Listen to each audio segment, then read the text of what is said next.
Hi hello నమస్తే, నేను మీ కట్ట కార్తిక్. ఒకప్పుడు నేరం చేయాలంటే చాలా మందిలో భయం ఉండేది, కానీ ఇప్పుడు నేరాలు చాలా ఈజీ అయిపోయినాయి, ఓపెన్గా చేసేస్తున్నారు. నేరాలు చేయటానికి ఒక రాజకీయ పార్టీనే ఉందా అంటే ఉంది అనేటువంటి పరిస్థితిలోనే ఆంధ్రప్రదేశ్ రాజకీయాలు తయారయ్యాయి. నేరాలకు నేరస్తులకు కేర్ ఆఫ్ అడ్రస్గా వైసీపీ తయారైందా? ఎందుకు ఆ మాట అంటున్నానంటే, అంత పెద్ద స్టేట్మెంట్ ఇవ్వడానికి ఉన్న కారణం పేర్ని నాని గారు వైరల్ అవుతున్నటువంటి వీడియో నేను మీకు వినిపించే ప్రయత్నం చేస్తాను. అరే చీకట్ల కన్ను కొడితే అయిపోవాలిరా, నోరు తెరిచి రప్ప రప్ప ఎన్నిసార్లు అంటారు. రప్ప రప్ప అని చీకట్లో జరిగిపోవాలి. తర్వాత మీరందరూ కలిసి పలకరించాలి, ఎట్లా జరిగింది, ఏం జరిగింది, ఎవరు చేశాడని వెళ్ళండి. చూశారు కదా, ఇక రప్ప రప్ప అనొద్దు, చీకట్లో చేసేయండి. ఏం చేసేయాలి? చంపేయాలా, నరికేయాలా, చింపేయాలా, చెరిపేయాలా? ఏం చేయాలి చీకట్లో? మళ్ళీ బయటకు వచ్చి ఏం తెలియనట్టు ఏమైందిరా, ఏం జరిగిందిరా అని అనాలట. అంటే ఈ మాట యొక్క ఉద్దేశం ఏంటి తెలుసుకునేటువంటి ప్రయత్నం చేద్దాం. నాతో ఉన్నారు సీనియర్ జర్నలిస్ట్ డివి శ్రీనివాస్ గారు. సార్ నమస్కారం. నమస్తే సార్. పేర్ని నాని గారి ఆడియో విన్నారు కదా, అది పెద్ద ఎత్తున వైరల్ అవుతుంది. అసలు యాక్చువల్గా వీడియో అది వైరల్ అవుతా ఉంది. అంటే ఇన్నాళ్ళు రప్పరప్ప ఏదో వైసీపీ కార్యకర్తలు తెలిసి తెలవక మెచ్యూరిటీ లేనోడు ఏదో పోస్టర్లు పెట్టాలని అనుకున్నాం. కానీ ఇప్పుడు వైసీపీ నాయకులు ఓపెన్గా డైలాగులు అనేస్తున్నారు. ఎలా చూడాలి? అంటే వైఎస్ఆర్ కాంగ్రెస్ పార్టీ వైఎస్ఆర్సిపి అబ్రివేషన్ ఏంటి? వైఎస్ రప్ప రప్ప క్రిమినల్స్ సైకోస్ పార్టీయా?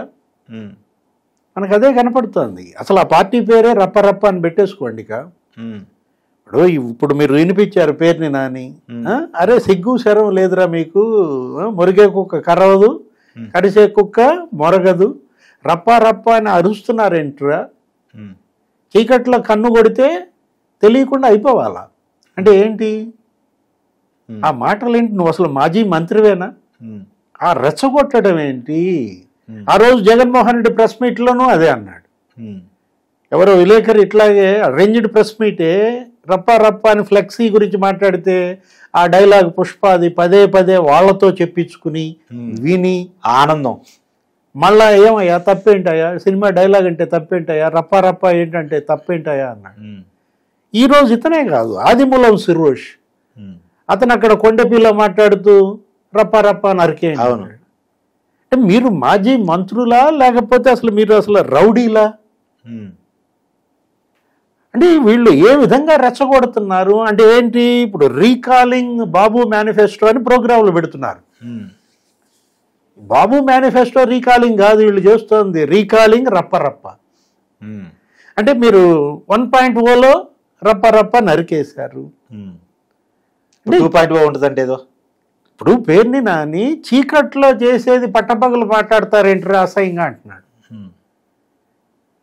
అంటే ఏంటి? వివేకానంద రెడ్డి హత్య కేసు గుర్తొస్తాం. చీకట్లో అర్ధరాత్రి 2ంటికి 3ంటికి ఆయన నరికి నరికి చంపారు, రప్ప రప్ప కోసేశారు. అంటే అదే మళ్ళీ రిపీటా? ఇప్పుడు రీకాలింగ్ వివేకానంద రెడ్డి మర్డర్. ఇప్పుడు వీళ్ళు చేస్తున్న ఈ ప్రోగ్రాం పేరేంటంటే రీకాలింగ్ వైఎస్ వివేక మర్డర్ అని కనపడుతోంది. 7 గొడ్డలి దెబ్బలతో 2 లీటర్ల బ్లడ్ ఏం చేశారు? తుడిచేశారు, చెరిపేశారు. ఆ బ్లడ్ చెరిపేసిన తుడిపేసిన డాక్టర్ని కూడా చెరిపేశారు కదా డాక్టర్ అవినాష్ రెడ్డి. ఏది అసలు వరుస పెట్టి నీకు అనుమానాస్పద మరణాలన్నీ. అవును, 5-6 చనిపోయారు. అవును. గంగాధర్ రెడ్డి కల్లూరు దగ్గర నుంచి నువ్వు మనం లెక్కేసుకుంటా వెళ్తే వైఎస్ అవినాష్ రెడ్డి, వాచ్మన్ రంగన్న, కుట్లు కట్టారు, పూలు చల్లారు, బ్యాండేజీలు వేశారు, హార్ట్ అటాక్ అన్నారు, లేకపోతే అసలు గుండెపోటు కాదు ఏదేది బాత్రూంలో రక్తం వాంతులు అన్నారు. ఏదైనా చేయగల పార్టీ ఇది. అంటే ప్రజలు మిమ్మల్ని ఎందుకు ఓడించారు? 151 నుంచి 11కి ఎందుకు దిగజార్చారు? ఈ రప్ప రప్ప వల్లే కదా. అదేమంటే లోకేష్ రెడ్ బుక్ అన్నాడు. అంటే ఆ రెడ్ బుక్కిను ఈ రప్ప రప్పకి పోలిక ఏమన్నా ఉందా?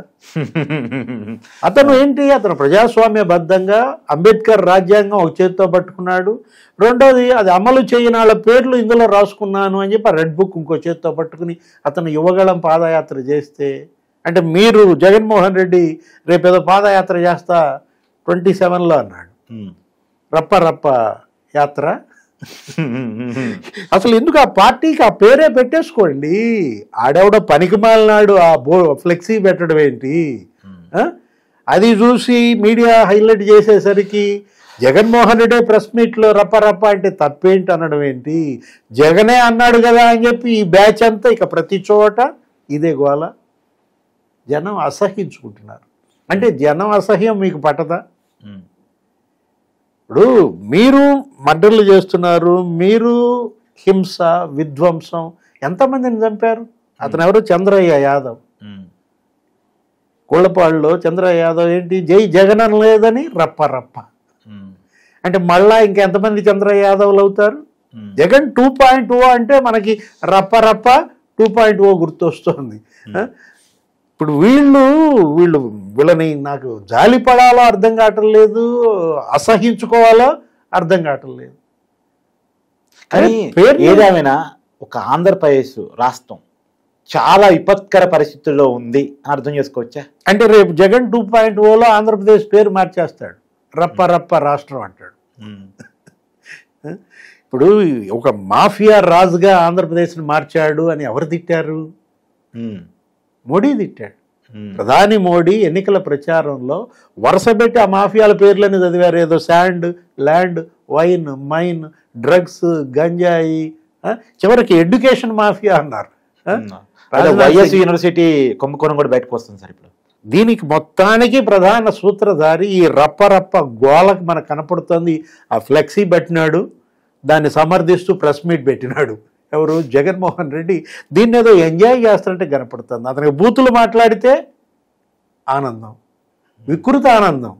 అతనికి ఈ రప్ప భాష మాట్లాడితే ఏంటి ఆనందం? అరే పైశాచిక ఆనందం కనపడుతుంది ఒక రకంగా చెప్పాలంటే. ఇలాంటి పార్టీ ఎందుకు సొంత చెల్లే తిట్టింది? సైకో సైన్యం అని జగన్మోహన్ రెడ్డిని సైతాన్ సైన్యం అని. అంటే ఈ సైతాన్ల బారి నుంచి రాష్ట్రం విముక్తి చెందుద్దా లేదా? చెప్పాల్సింది ఎవరు? ముఖ్యమంత్రి చంద్రబాబు, ప్రధానమంత్రి నరేంద్ర మోడీయా? ఆ దేవుడే ఈ సైకోల బారి నుంచి ఈ రాష్ట్రాన్ని విముక్తం చేయాలి. చివరికి సైకోలు ఎక్కడ దాకా వెళ్ళారంటే సోషల్ సైకోలు వాళ్ళ భర్తం పట్టారు, వాళ్ళు సైలెంట్గా ఉన్నారు. వరుసపెట్టి మనం చూసాం, బోరగడ్డ అనిల్ ఎక్కడో కనపడ్డు, పోసాని కృష్ణమూర్తులు ఎక్కడో కనపడ్డు. అసలు ఆ శ్రీరెడ్డి అంతు లేదా, సుధారాణి ఆఫ్ ద స్క్రీన్ వెళ్ళిపోయారు. ఆ వర్ర రవీంద్రారెడ్డి అసలు పేరే వినపడదు. సోషల్ సైకోల భరతం పట్టారు. ఇప్పుడు ఎవరు? పొలిటికల్ సైకోలు. అంటే వాళ్ళందరినీ జైల్లో పెట్టారు కాబట్టి మమ్మల్ని కూడా జైల్లో పెట్టమనా? ఇప్పుడు ఈ పేరుని నాని, ఆదిమూలం సురేష్, జగన్మోహన్ రెడ్డి ఒక ఉన్మాదం కనపడుతుంది. ఇవాళ ఉన్మాద రహితంగా ఈ రాష్ట్రాన్ని చెయ్యండి అని మిమ్మల్ని 164 సీట్లు ఇచ్చారు. ఎక్కడ జరుగుతుంది? చేస్తున్నారా? చేస్తుంటే ఈ వాగుడు వీళ్ళు వాగుతారా? ఎందుకని వీళ్ళ మీద కేసులు పెట్టలేదు? ఆదిమూలం సురేష్ మీద కేసు ఎందుకు పెట్టలేదు? మరి అక్కడ కొండపిలో మాట్లాడిన దానికి పేరుని నాని ఈ మాట్లాడి పెట్టలేదు. ఈయన మీద కేసు పెట్టడం పక్కన పెట్టండి సార్, మహిళని అత్యంత దారుణంగా మాట్లాడితే నల్లపరెడ్డి ప్రసన్న కుమార్ రెడ్డిని ఎందుకు అరెస్ట్ చేయలేదు? అరే అటు బూతులు, ఇటు ఈ రప్ప, ఈ రెండు కళ్ళు అన్నమాట వీళ్ళకి. వైఏ గెలిపిస్తాయి అనుకుంటున్నారు. అంటే ఏంటంటే ఒక రకంగా క్రిమినల్స్ని పెంచి పోషించటం. ఈ రాష్ట్రంలో ఈ సైకోలు, ఈ నేరగాళ్ళు, ఈ ఉన్మాదులు వీళ్ళే రేపొద్దున మమ్మల్ని గెలిపిస్తారు అనేటటువంటి ఒక వ్యూహాత్మకంగా వీళ్ళు ఏం చేస్తున్నారు? దాన్ని ప్రజల్లో బలంగా పంపిస్తున్నారు. Thank you sir.